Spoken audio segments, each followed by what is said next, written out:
দয়াল গয়ে কি ফুলে মর্ম জানতে আসলে এই সাইজের গানে কথাগুলি বোঝার মতো জ্ঞান শক্তি ক্ষমতা কোনোটাই আমার মাঝে নেই।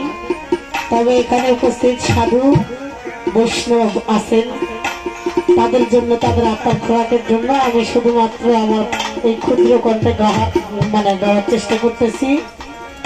তবুও যদি আমার বলা চলার মাঝে ভুল হয় ক্ষমা করবেন, কেননা বারবার বলছি অন্যান্য গানের মাঝে ভুল হলে চলে, কিন্তু বিশেষ করে বিশ্বের বাউল সম্রাট লালন সাইজের গানের মাঝে যদি দু একটি কথায় দিক ওদিক যায়, এটা যারা সাইজি ভক্ত, যারা সাইজির গানকে ভালোবাসেন পছন্দ করেন তারা মেনে নিতে পারেন না। যে ফলে